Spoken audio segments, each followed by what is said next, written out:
There you go. Good evening, everybody. I'd like to call this meeting to order and welcome everybody to our council meeting. We are going to have the adoption of the agenda first, and I would like to add on point 1, Intergovernmental Relations Gateway. Before we adopt the agenda, shouldn't 3.2 be under old business? Not right after the public hearing? Yes, it should be. So move 3.2 to 3.12.1. 12.1.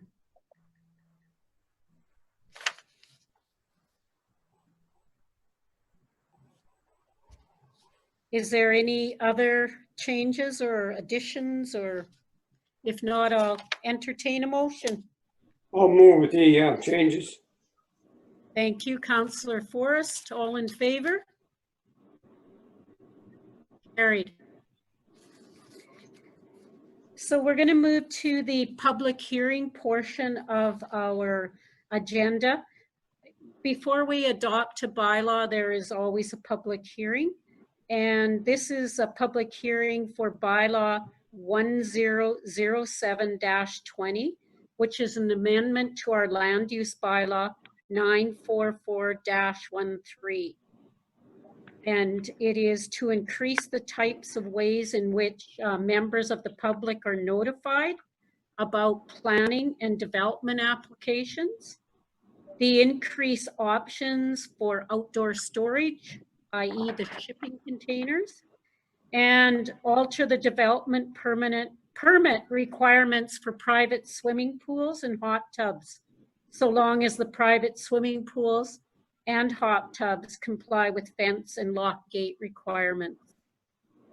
So this public hearing, after this public hearing, the public will be allowed to make representations to council pursuant to the MGA, which was published in our local newspaper for 2 consecutive weeks, as well as on our social media and our town websites. So any persons that are listening, if you would like to provide written submissions or present to the written submissions, but those who wish to speak, provide a written submission concerning the bylaw may address council by sending a message via Facebook, social media. And then we'll take your concerns. Council will also call staff to further clarify if there's any questions. And the staff comments can be and will be limited to technical matters and not construed for support or opposition to the bylaw. Members of council, if you wish, you can ask questions following the presentation. However, your main function this evening is to listen to the views of the public. It's not the function of council at our public meetings to debate the merits of the proposed bylaws. Everyone will be given reasonable opportunity to be heard. So once again, to the public, if you're listening and you want to in a concern either for or against the bylaw, you can send it via social media and we will answer your questions that way.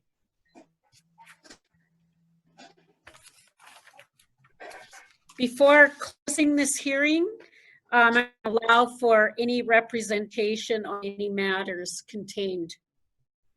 Madam Mayor, we have one presentation in favor of the bylaw. Okay. So in favor of the bylaw, to whom it may concern, I have been president of high level since November 1997. I came up as an Edmonton born and raised resident for the continuance of my career with the government of Alberta. I was initially a resident at Marianne Apartments before buying my current residence. Last evacuation was a watershed moment for me. I watched the families on either side pack up their belongings as best they could in their multiple vehicles. As the sole occupant, I was left to wonder how I would triage my necessities to go with me in an extended cab half-ton truck. I boiled it down to a couple coolers of food that had no interest in spoiling my appliances, despite no interest or ability to consume the items. Some documents, painting, camera gear, a computer, and clothing fit in the cab of the truck. That triaging, accumulation, loading took less time than the effort to fire smart into the property, and propane tanks, combustibles, a garden shed of fuel, and yard equipment adjacent to my wooden fence became the focus to protect my neighbors' homes. It's become evident in these efforts that a CCAN transport container of any municipality approved side static specification would have assisted greatly. Regardless of what I would have taken with me in my truck and whether my residents would have survived the fire, a bunch more could have been protected in the container, saving me time and grief in the days that follow. I could have also offered up space to my neighbors if they had similar, tougher choices. I look at these Alberta-based companies as providing attractive, sturdy, very secure, fire-safe storage sheds compared to my current aluminum garden shed that came with the home and offers none of the above listed advantages. I have no interest in replacing it with similar inferior products or with a stick frame wood product that goes against the fire smarting paragraph I have adopted. They are also nowhere near as aesthetically durable, if not properly maintained, so I'm not sure how they rank as a less scrutinized solution. Similarly, a stick frame garage would also allow the current residential footprint to be condensed to be fire smart. I have tinned my roof and removed a 60-foot spruce tree from the front of my yard in the name of several preventative reasons, but fire smarting was the primary one. For me, the custom finished transport container units currently available offer many desirable benefits for residential homeowners. I listed just a few from my vantage point.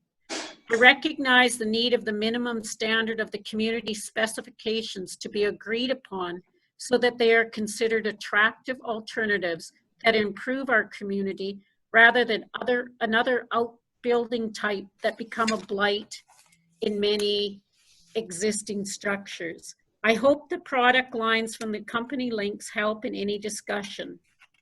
Sincerely, Jason can't say his last name. Poranchky? Pornichny. Yep, porridge. Sorry. So that's from Jason, and he is, I guess, 4 containers. I'm asking now if administration has any other for or against.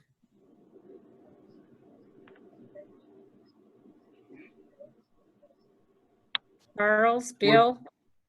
We're just checking, Madam Mayor. Okay. Good evening, Your Worship. There's currently no comments either for or against on Facebook. Thank you. So seeing there's no further speakers, I declare this public hearing closed. And can I have a motion from council to close it? Councillor Morgan, all in favor? Carry.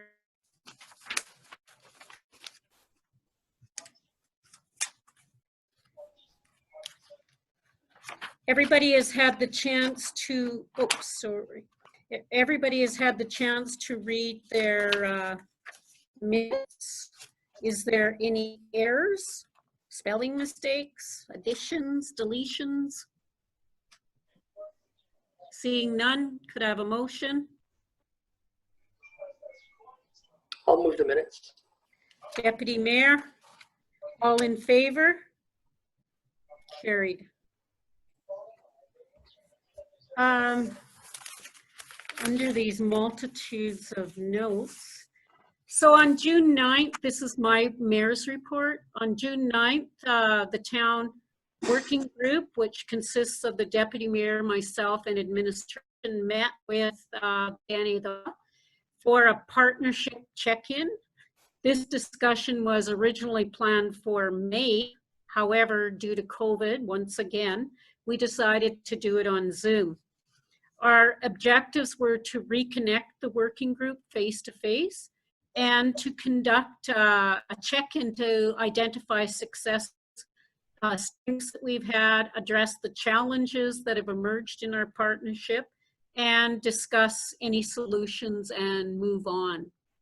So moving forward, after a lot of discussion and group work, the following actions are going to be implemented. So we're going to update our working group terms of reference to include all members so that we will know who's on the group and who to communicate with. Also update the agenda so that we can, I don't know if we're going to Zoom or go to communities or whatever, but to address what the working group has been working on so that the entire community can see the progress that we've made and identify our strengths and how we're working together. So that would be in all the communities. We also committed to an engaged shared learning, and specifically it was the Indigenous corporate training that we discussed last meeting, the Keros blanket exercise, and we've also looked at the local history and place names in the territory. And the day are going to bring these, and it will help deepen our understanding of what areas were named by the Dene people in the region. And finally, we're going to continue to lobby the federal and the provincial government for opportunities on the field house evacuation center. On June 13th, I took part in grad. It was probably the most beautiful grad of all the grads I've attended, and I think that's 35. It was in our park, and it was so beautiful and fantastic, and the parade was just exceptional. So I want to thank all the parents and the grads and the teachers for their hard work. On June 18th, because our spring caucus meeting with the elected leaders was canceled, we had a virtual RFD session, and there were 179 people online for that. And the first thing we did was review our election principles, which I'm not going to list, but I'll send it to you guys. And that was voted on, you know, to be nonpartisan, number one, to be transparent, fair and inclusive, et cetera, et cetera. That's what we've founded our elections on, and we continue that. Especially the nonpartisan part of it. As elected officials, we should be accountable to the municipal residents, not a political party. And as municipal representatives, whether we like it or not, we work with whomever is in power.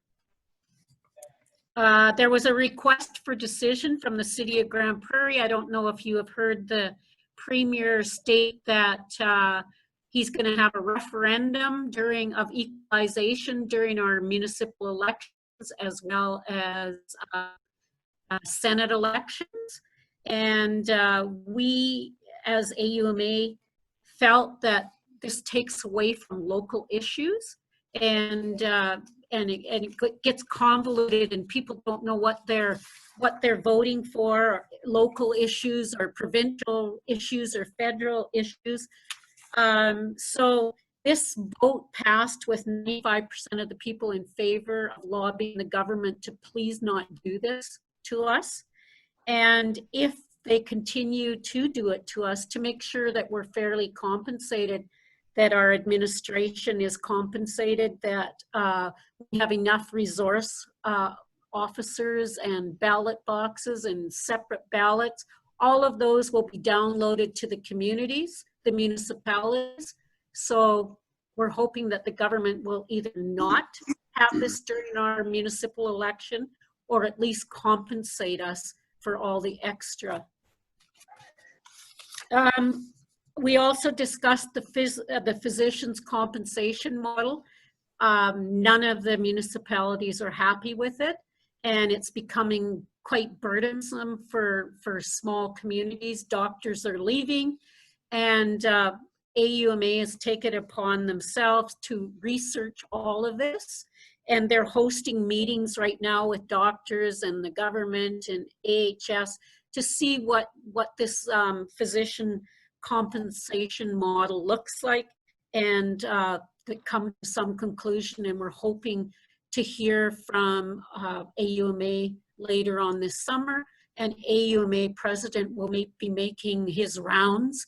Even though of COVID, he is going to go and try to meet with each community. Something else, the municipalities down south are having a huge difficulty with projects moving forward. Not only do they want don't want pipelines, they don't want sewage systems. There's a lot of grief over wastewater, and a lot of the municipalities have put money into this, and then someone puts in a complaint and it goes through a hearing, and they sit on these millions of dollars. So AUMA has opted to put a 10% of the people, 10% of the community now has to be opposed to a wastewater project before it will go to a hearing, not just one individual. Today I met with Gary Ross from TOCO, and TOCO would like to send their appreciation to the administration as well as to council for all the offerings that they made to delay taxes and to delay utilities, etc. And they will be making their payment on time. They recognize that they are a huge tax base with the community, and they wanted me to relay to council that their taxes will be paid at the beginning of July. The thermal burner will be, I think I just heard Carolyn cheer. The thermal burner should be opening on time on July 7th and 8th. They will be testing their oil conversion, and something that they did not consider was their fire suppression system. And when you have oil conversion, you need a higher rate of compression, but they don't think that will delay it. They are pleased to say they have 3 shifts working right now with 30 new hires, and the planer is working 24/7.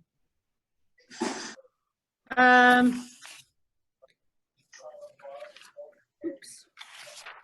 And they're going to have a shutdown August long weekend and give the thermal burner once through. The good news is all the hog pile, all the hog fuel is gone. Right now, they're just cleaning up old wood and old lumber. They're using the burner to get rid of that. And Gary's projecting that August 17th will be the final rundown and decommission of the burner. And September, October, the burner will, the scrap iron and whatever will all be taken down and disposed of. So there goes our land site, our land. The pellet mill is slightly delayed because some of their stuff is coming from Italy. And project will probably be starting sometime in October, November.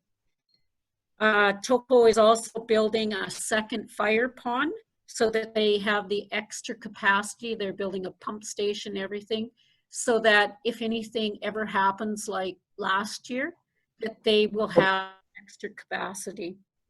And lastly, they have hired 8 students, and those 8 students, their job is to clean up the yard. And they are going along the ditches, they're fixing the fences, mending the fences, painting, and TOCO wants to improve its overall appearance in the community, and this is their way forward, and that's it. Is there any questions? Seeing no questions, could somebody please adopt my report? I'll adopt the mayor's report as Thank presented. you. Councillor Anderson, all in favor? Carried. Committees, Deputy Mayor. On June the 9th, I attended the same city working group meeting that the mayor's already reported on, and that was it. Okay, thank you. Councillor Anderson. On June 10th, I attended the Chamber of Commerce meeting, and it went well. They've got some new membership, some new ideas bantered around with the COVID thing. They've lost some of their events that they were planning, so they're looking into the fall at maybe some different stuff. Nothing that was, concrete or anything like that, but definitely not just saying it can't happen or we're shutting down. They're still active. They are looking at a farmer's market to get that up and running. Of course, they've got some hoops to jump through. So that was on the 10th. And just another bit of information, the Senior Center opens on July 6th. And that's all I have to report. You mean the Golden Range? Yes. Oh, okay. I thought you meant our facility. So what day was our farmers market scheduled for? Saturday? It was Saturdays, but I'm not sure if it's still what they're looking at, because they have an AGM meeting here shortly or just passed. So I think that was all to be discussed. So The reason I ask is because a lot of vendors come from Fort Vermilion, Lacrete area, and I noticed that Lacrete's farmers market is going to be open Friday from 2 to 8 or something. It was in the paper. So that was the reason I was wondering about the date.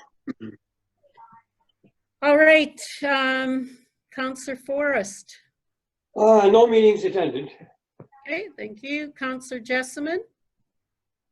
On June 10th, I attended the High Level Policing Society meeting, and we are working on a relationship with the PACE Center out of Grand Prairie with our new Child Advocacy Center coordinator. Now that she is working for us, she's set up in the phone building downtown, and we're just rolling into our AGM here next month. We were delayed. We were supposed to have it last month. So I'll put a shout out if anybody's interested in working on the High Level Policing Society. We are looking for new members. It will be in the paper for the next 2 weeks. And our AGM is July the 11th, so at the Flamingo. So other than that, not much new to work with the High Level Policing Society. Okay, thank you. Councillor Welke. On June 16th, I attended a FASD Society meeting. Still working through some issues with the building before they can move in. We just discussed further fixes to the roof and floor. Health inspector was in and pointed out a few things that need to be done. Security system as well is still being looked at, and that's all I have to report. Okay, I see they had a garage sale on Saturday. I was not in town. All right, thank you, councillors. Could I please have someone to move the council reports? I'll move them for you. Well, Councillor did we hear Morgan. from Councillor Morgan? Oh, sorry. No wonder he's waving at me. Councillor Morgan. I have nothing to report. Oh, see, I knew that. Intuition. No. Okay, could I have someone? So were you moving reports or is Ellis? I'll move the report. Okay, thank you. All in favor? Carried. 10-10.1 is actions resulting from council meetings. Is there any questions about those actions? Seeing none, can I have a motion, please? I'll move for information. Thank you, Councillor Forrest. 12.1. Was there any Mayor, we question? need to vote. Oh, sorry. All in favor? Carried. So 12.1, going back to 3.2, the RFD for second reading as amended. Yeah, Madam Mayor, did you want us to elaborate on those amendments, or is council good with them? So we did, sorry? Yep, go ahead. Okay. So we did clarify just in section 1A that copies of all decisions on the land use districts or land use bylaw would be made available for viewing in the town office. And we also then clarified that they will also be, any public portions of it will be available for viewing on the platforms on our website and social media platforms. And then the one further clarification is 5A, is that the limit of one shipping container per lot is in residential land use districts, because we still allow multiples in commercial and industrial.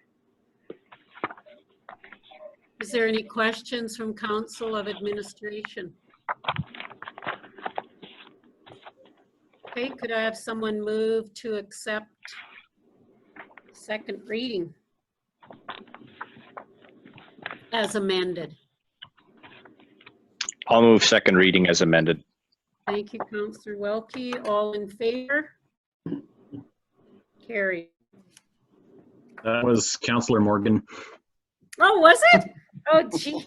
You guys have to put up your hands. You sound alike. I've been putting up my hand and others have been beating me to it, so. Did we get the correction there, Councillor Morgan? Okay.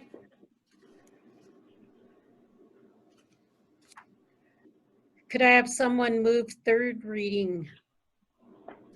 I'll move third reading. Councillor Welke. All in favor? Carried. Okay, 13.1. I'm going to ask somebody to make the motion to table this to our next meeting. Our first meeting in July. I don't know what date that is. July 6th, Madam Mayor. Oh, July 6th, to table this, and Ruth will come back with an RFD. I'll table the 13.1 till July 6th. Thank you, Councillor Forrest. All in favor? Carried. 13.2, the briefing note on penalties, utilities, and accounts receivable from our Committee of Whole. Madam Mayor, Director Zenko will walk you through that. All right, thank you.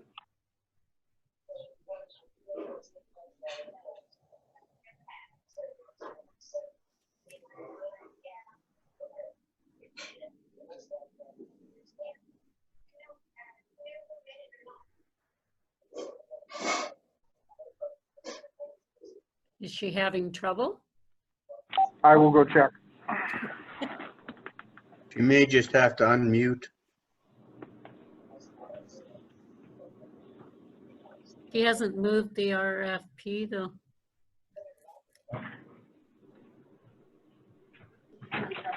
I'm not sure.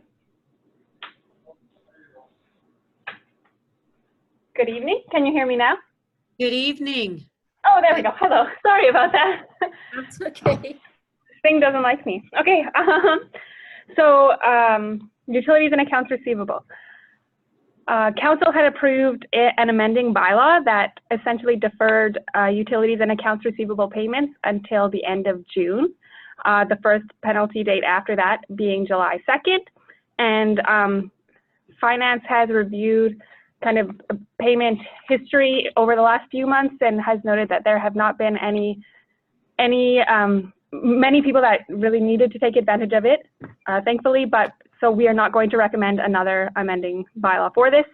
So any outstanding balances as at July 2nd will be penalized per the fees bylaw. Is there any questions from council?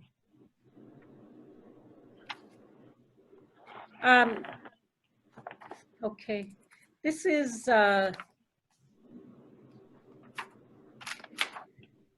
this came out of a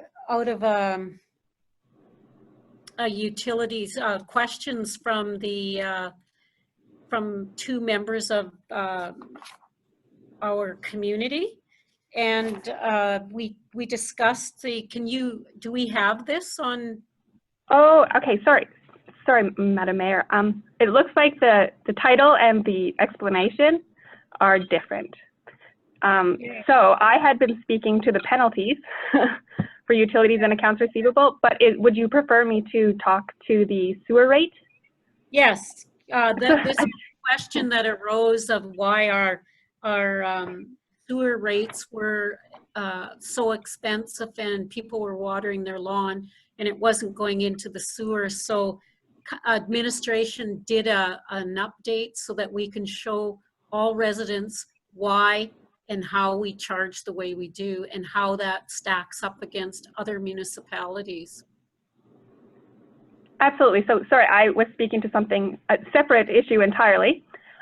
So you're correct. Yes, this is the sewer rates on water. And so we compared to similar municipalities, and many have a water and a sewer consumption rate because municipalities must fund their utilities through rates instead of, we like to balance our utilities instead of funding it through taxation.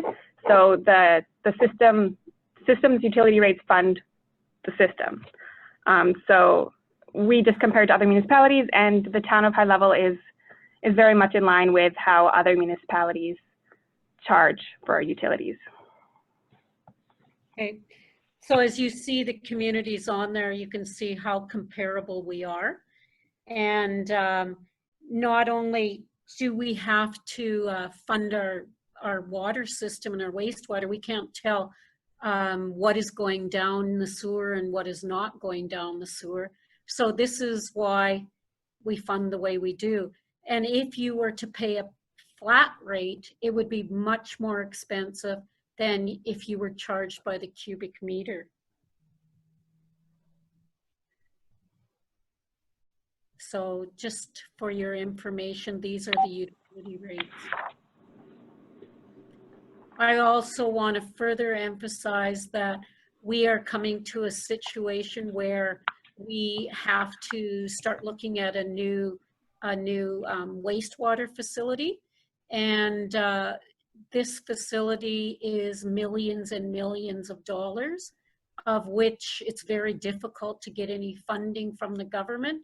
So our rates have gone up slightly to show that.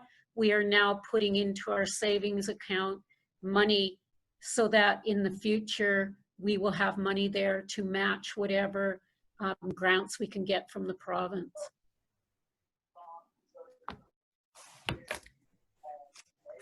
Any questions of council? Madam Mayor, I have a Yes. question. Or no, sorry, I was thinking about the topic we did, but I just covers that here shortly. Okay, so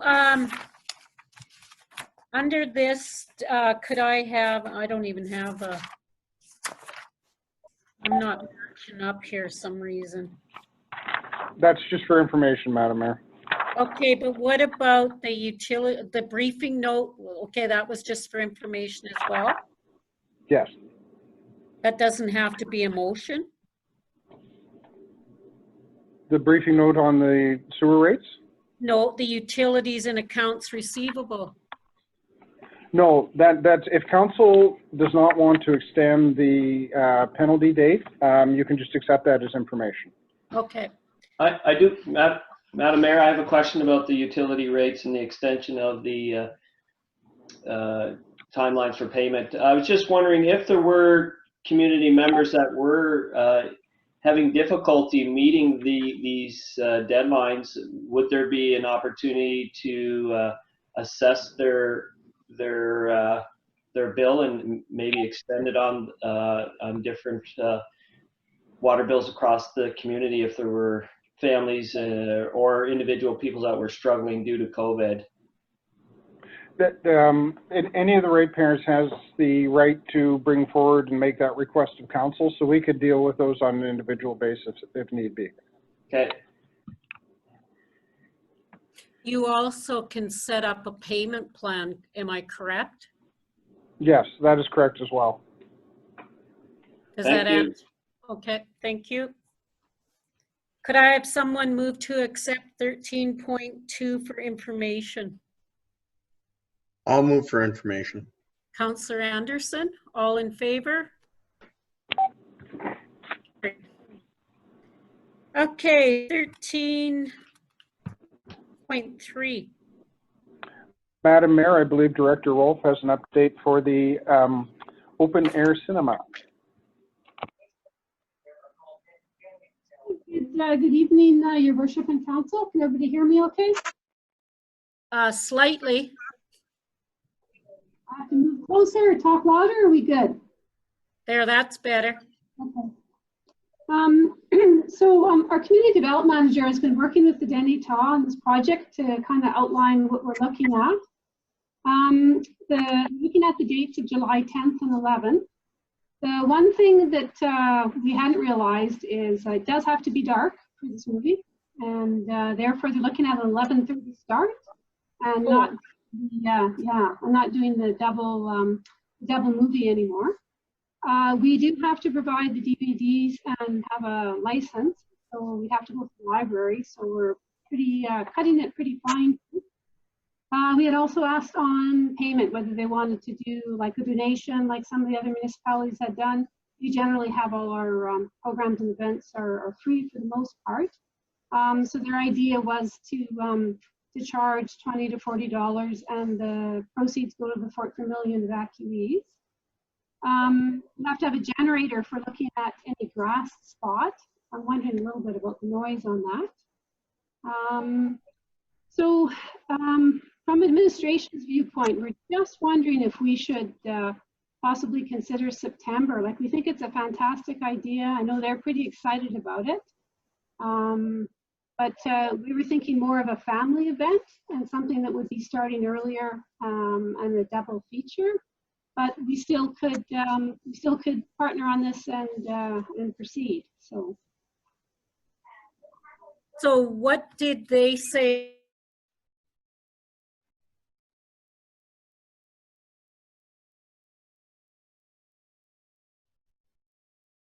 Froze there, so I don't have the question. Sorry.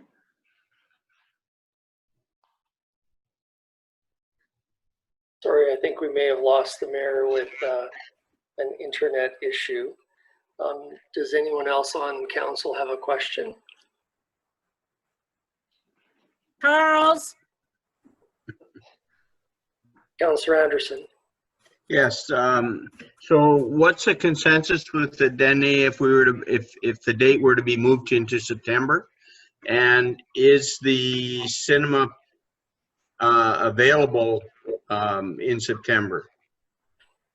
I haven't looked into either of those things yet. So this was just late Friday that we got this information. So that was going to be our next forward, was to check. Okay. Possible.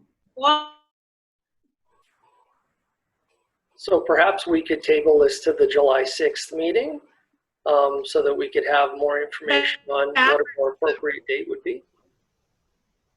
Yeah, the only thing is with the July 6th, we definitely couldn't do the dates that they have planned right now is July 10th and 11th, because we would need time, we need at least 2 weeks to do the movies in. Sorry, it was going to get 11 o'clock. It was no longer really going to be a family event, which is what the intent was. So what's council think? That we should direct administration to go back and see if there's a more appropriate date to make sure that this is a family event, and also that the appropriate equipment and feature film would be available. which would necessitate us to Get table it back to along. July the 6th. Yeah, I think we should. Any other comments? No, that's, sorry, Boyd, that's my feelings as well, that No, I'm not. we should probably go back to the Denny Can you- and move it to a different time frame. Hey? Someone prepared to make that motion? I'll make that motion. Councillor Jessamine, all in favor? Carried. So 13.4, the RFD for the electricity contract for 2024 and beyond. Director Zenko. Try it again. I'm back on as Clark. So could we reverse, because I would like to know what went on with that last motion? We've tabled it to July 6th for administration to get more information. Okay. And I'll forfeit the chair. Yeah, I'm just wondering if it's a good idea to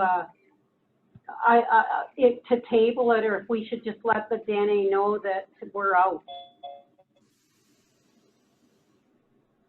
I think at this point we've had a resolution and been passed to table it to the 6th. If they choose to go ahead with the July 10th and 11th on their own, that's certainly within their right. But, you know, I think as a town and as a collaborative effort, it would be great for us to try and put this on for the residents of both communities. And I'm not sure how family friendly an event would be that starts at 11:30 at night at this time of year. Yeah, I'm certainly not disputing that, Boyd. That's why I'd like to, you know, if they want to go ahead, I think we should tell them to go ahead. That 11:30 is just not a great time for family.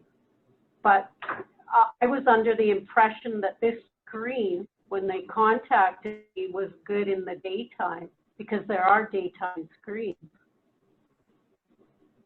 So That was I think that was the information we had at committee of the whole, but it's turned out to be incorrect. mm-hmm.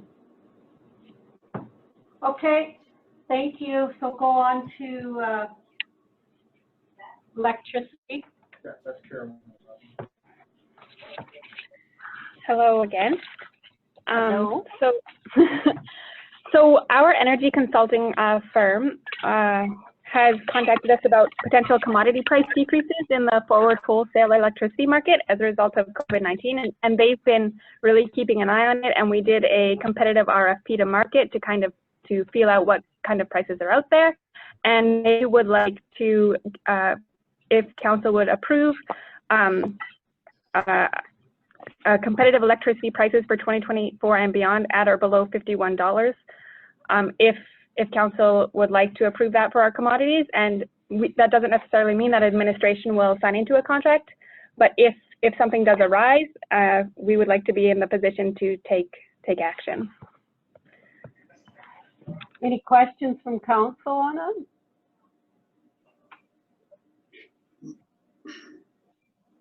I'm prepared to move the recommendation. Okay, thank you, Deputy Mayor. All in favor? Carried. Oh, I forgot my agenda. Sorry, 13.5, sports complex. Yeah. Forward. 13.5 is the rink boards. Ruth, it's yours.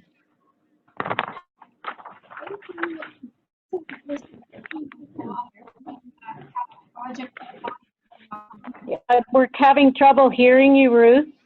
Is that better? Is that better, or where are we at? Yeah, you're a little better, yes. So this is a request for decision for council to look at a new 2020 year 20. I can't even talk now. Oh, sorry. For a capital project in the amount of $152,000 to replace the rink boards at the arena. In a maximum amount of $142,000 through MSI funds, and we already had $10,000 allocated through our operating funds. So it was identified years ago that our rink boards needed replacing, that they had exceeded their life expectancy. They were to be replaced in 2017, and we're looking at a major addition, and that didn't end up happening. 2019, it was again put forward as a capital project. Currently, our gates are very difficult to open and actually unsafe, and some of the end boards are worked and weakened. There were funds allocated for repairs this year. And it should be noted this new dashboard system we're looking at can be transferred to a new arena. One thing I'd like to mention is if the project is approved, that we have a very limited window to try and have this done, just for the length of time for tendering, installation, and everything. So we'd have to our user groups as far as we're actually trying to get our ice out earlier this year because we shut down and we still have some ice plant items that have to be looked after. So, can you not hear me? So, No. in 2019, we'd actually allocated $250,000 in the capital plans. We still have some funds in MSI. The dashboard, the last quote I had is actually they've lowered their prices, I guess, just with what's been happening with COVID and that sort of. So if we were going to get them to demolish, I'm having a hard time talking to myself. This is why. If we're also getting them to demolish the existing boards, the total cost we'd be looking about $152,000. Is there any questions? Or? Yeah, my question is, was this on our, oh, sorry, Mike, go ahead. No, you go ahead first. It's your privilege. I insist you go ahead. My question is, are we going to just replace the boards, or will the redesign of the interior be done at the same time? As in redesigning which interior? Like they'll actually the original plan was to move the scorekeeping box and penalty boxes over to the other side of the arena. That I'm not 100% sure of. I have to look into that. Okay. As far as from what we had looked at was just with the current design and just putting in everything is new. So, Mike, just I wonder why you would want to redesign when we may be moving. Well, that was just the original plan when we looked at redoing it, was to move the penalty boxes and move the scorekeepers boxes over to the other side. That was a fairly significant cost. If we're just replacing the boards and the glass within the arena, it does make it significantly cheaper. Okay, thank you. Councillor Elke? My question, Director Rolfe, how does the replacement of the boards affect all of the sponsors and advertisers who have contributed? Would they have to, or would the town have to produce or reproduce the advertising on those boards? The new dasher system still comes with the ability to put the advertising on. So as to whether we could like replace them one for one, we may still have to do them up. That I'm not 100% sure of.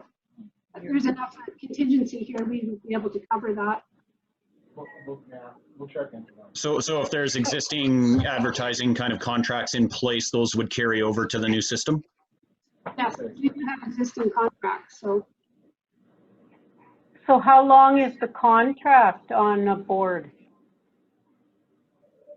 Most of them are for a year, and they're up for renewal and automatically renewed. So I don't know if they all come due at the same time or not. I'd have to look into them all. Okay, Deputy Mayor? Oh, I'm wondering, last year when we dealt with this and postponed the project on the budget, did we show it as a deferral, or did we actually cancel the project? I'm thinking in terms of the contribution from McKay County. Certainly we would have notified them that we didn't need the funding last year, but if it had been a deferral, I would think that there would be a strong expectation that we would receive the county's contribution this year. And thankfully, we are now able to get it at a lower cost because it is a slightly different project in that we're just replacing the existing boards rather than doing the penalty box redesign, as Councilor Morgan suggested. So just a funding question more than anything. Carolyn? Hello. When that project was canceled, the county was informed that it was canceled. It was canceled. It was not deferred. So that will have to be a discussion with the county. We were thinking that potentially, if there is a new arena, that those costs would be reduced, possibly by this amount, and maybe that's how we can correspond it with them. But currently, they don't have a project like this on their list. And it wasn't a list of our projects for October either, was it? You're correct. No, it was not on the 2020 county list. So that kind of muddles the water because they have a right to refuse it.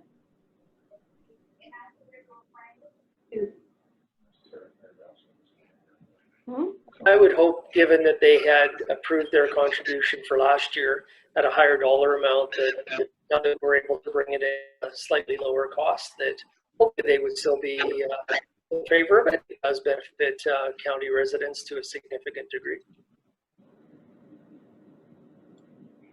Yes, I agree, but if they've spent all their money. I mean, it doesn't hurt to ask, but I wouldn't go ahead on the project until I had asked and seen. I don't know. The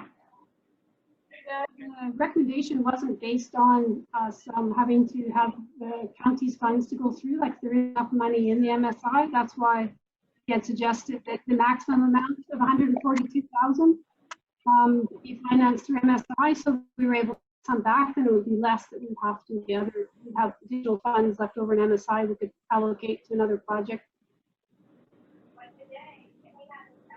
So once again, if we have that much money left over in MSI, what project are we not proceeding on? Carolyn, I guess that's a you question. Yes. So we, when we canceled the arena boards and the washroom and change room upgrade, that left us with quite a bit of money, and we did not allocate all of our money for 2020. So it's about the same amount of the arena boards project last year that's left there in MSI. Okay.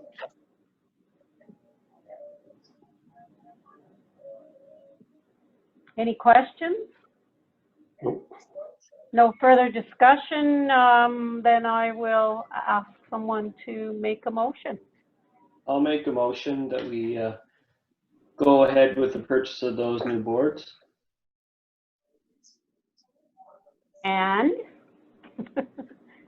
And communicate with the county for their portion of the overall cost. Okay, thank you. All in favor? Opposed, if any? Carried. 13.6 is the Reopening of recreation facilities. Director Rolfe will address that. okay. Director Roll. The reopening of facilities. Mayor, so with the opening of rec facilities, of course, everybody's anxious to know what's happening. So with the pools, just want to preface for the public just by mentioning I get a lot of people that have been calling and asking when the pool's going to be open, and that we mechanically have a lot to do before we even consider opening. The pool has been, the temperature has been lowered on it. We've been keeping the chemicals very, very low, using very little. And we had just drained the pool prior to all this. So we have to bring it back up to temperature. We have to get the chemicals back where they need to be. And then we have to have the health inspector come in and check all our policies, procedures, our pool, make sure everything is up to par. So we actually have the health inspector slated for tomorrow just to make sure everything is going okay, the way it should be. There was quite a few guidelines with the pool opening. National Life Saving has a 40-page document. The province of Alberta had quite a few different guidelines. The suggestion seems to be a soft opening, which is suggesting, so operating Friday, Saturday, and Sunday with some drop-in swims and lane swims. We have put a survey out to the public to gauge the interest in programs and hours. It seems everyone's looking for, to a certain degree, is looking for the public swims and lane swims and swimming lessons. There doesn't seem to be very much interest in the rental at the cost that we put it out for. If everything goes well, we would possibly be able to, in July 20th at the earliest, run some series of swim lessons and open up to more regular type of hours. Some other guidelines that we've had to do, in addition to developing sanitization schedules, plexiglass in front of entrances, and the screening, recording of patrons, is like for the Life Saving Society, we had to update our policies and procedures manual. We had to include first aid and resuscitation protocols, rescue response procedures, and lifeguard supervision systems. So it's taken us quite a bit to get everything to where it needs to be. So that's all ready to go now. The first spray parks were guidelines stipulating that we have to regulate social distancing and sanitizing. So we're suggesting that they stay closed till perhaps phase 3. There's some other changes. There's the washrooms. The recreation center, we're just waiting for confirmation from Alberta Health Services that they no longer require the building. And the museum, we're getting quite a few people that are just arbitrarily like walking in when we've had the doors open when the staff have been there internally. So they seem to be, the staff are handling the new COVID guidelines very, very well. And we feel that we could be open on a more regular schedule. And process of recruiting additional staff, and we're still well within our budget. So we're recommending that we open the Aquatic Center with a soft opening on July 3rd for Friday, Saturday, and Sunday throughout July. And the spray park and washroom at Centennial Park remain closed for the time being.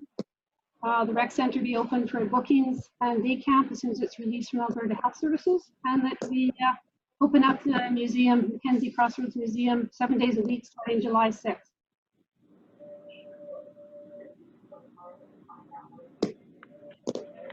Okay, is there any questions of Ms. Roll? Deputy Mayor? This is for administration. Have we heard back from Alberta Health as to when they're going to release the rec center? Mr. Deputy Mayor, I expect that to be resolved this week. Thank you. With that, Any I'm other prepared to move the recommendation. Okay, any other discussion? Okay, Deputy Mayor moves, all in favor? Carried. 13.7 is the RFD highway readdressing. Yeah, the readdressing of the Highway 35, Highway 58 East realignment. I will pass that over to Ms. Gavin. She can walk you through that document. We also have slides coming up on that, Madam Mayor. Okay, yeah, okay. Good evening, Mayor and Council. Can you hear me? Good evening, all the way from Calgary. Yes. That's good. Cochrane. So, for those that are unaware, the Town of High Level, we became a member of the Alberta Municipal Data Sharing Partnership a few months ago now, and it's been quite a useful organisation to be a part of. It's definitely provided us with some good opportunity. So just some of the steps I've taken on this project is reviewing the entire addressing and roadway data sets for the town, updating minor errors that we know are obvious, whether it's an avenue that's got the wrong number, properties not addressed properly, that type of stuff. Also relocating all of the address points to the front of properties. So from an emergency services perspective, If we have, you know, ambulance drivers that are not familiar with the area, let's say, they can use a spatial data set and get right to the front door of the property. For example, one of the rural properties we have east of town, actually in this Highway 58 East corridor, their address point was in the middle of the creek. So for somebody who's not familiar with the area driving out, it could cause some issues. We've had some historical addressing anomalies for this Eastern Highway portion come to the town's attention. So with the AMDSP partnership, the data set that will go to them, TELUS, 911, AHS, Garmin and Apple Maps, they download their information straight from this data set. Unfortunately, Apple Maps does not. But I am working to get the data set to them to try and get that app updated. So this RFD is focusing on the addressing anomalies in that corridor. So we've got a little table here in your package, up on the screen, there we go. So these are outlining the properties that this decision would impact, or this process rather, would affect. So we have the current addressing for some of them, which some of those properties are no longer have their access off of Highway 58. So we worked together internally. There was 4 of us sat down last week and came up with the proposed new addressing for each of these properties that made sense, you know, depending on where they're located.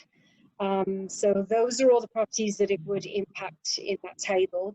Then the other side to this is working with Alberta Transportation to rename a couple of the roads. So Highway 58 that used to run south of Mirage is now called the Old Highway 58 Road. That's what it's named in the provincial data set.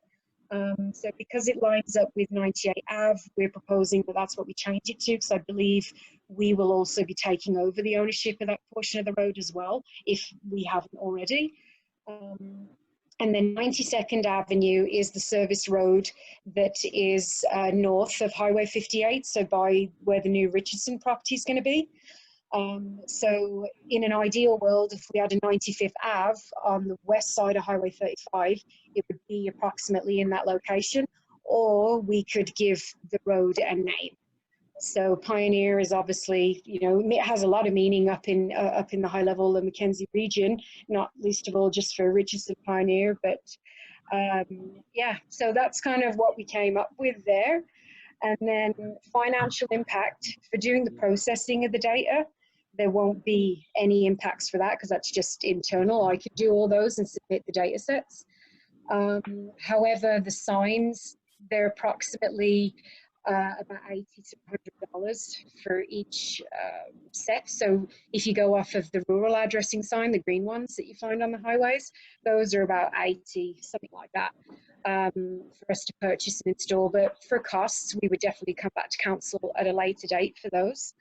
And just to recap, I guess the benefits that, you know, we see with doing this project is ensuring that the Highway 58 East corridor is accurately addressed. It will improve addressing from emergency services perspective, and then also the consideration for future development. So there is potential for additional highway commercial in that area. So if we get the addressing right now, anything that's subdivided or has development in the future will be provided with a accurate address at that time. So we're recommending that council direct us to proceed with all of the specified changes. And then we as administration, our intent would be to go to every single property owner that this impacts to have a discussion with them about the changes. So that's all I have, and I'm happy to take any questions. Is there any questions of Haley, council?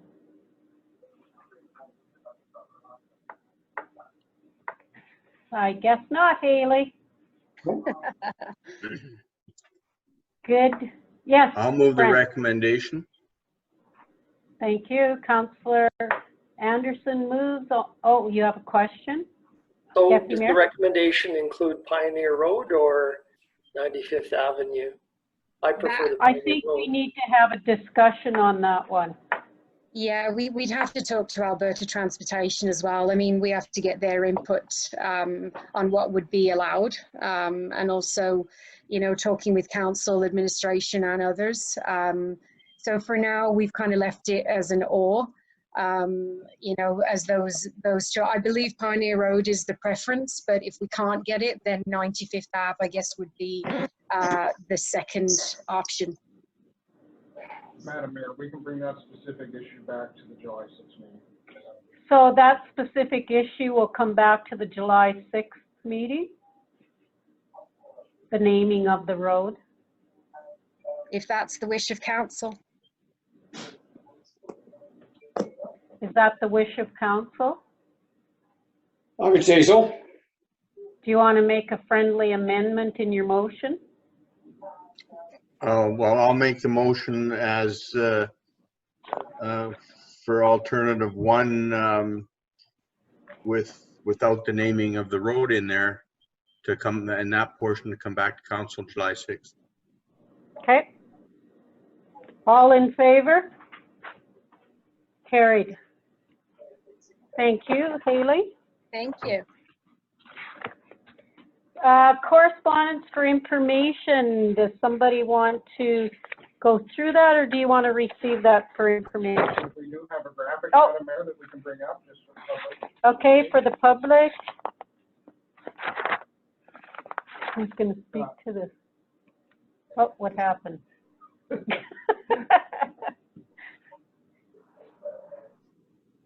Who's speaking to this? Or perhaps our Peace Library System member can address that.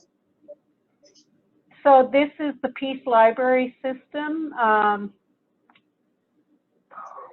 Councillor Anderson, would you like to speak to this?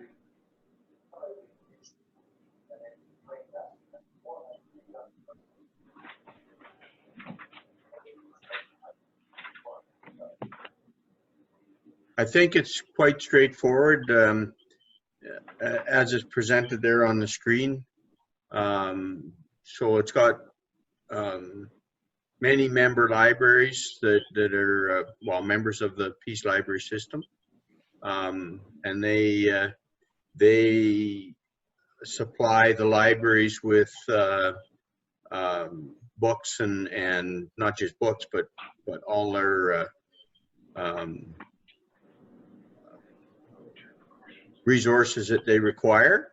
And they can, so if you're a member of say the high level library, you can request something. And if it isn't at the library, they can go to the Peace Library System and request it and have it delivered up here. Okay. Thank you. Could I have a motion to accept that for information? I'll accept that for information. Councillor Welke, all in favor? Carried. So this ends the public portion of our meeting. I'm sorry that we were in and out of service. I guess that just speaks to we need another provider up here. So I'd like to thank the public for joining us tonight, and could I have someone with us in camera, please? Hold on. Councillor Forrest, all in favor? Carried.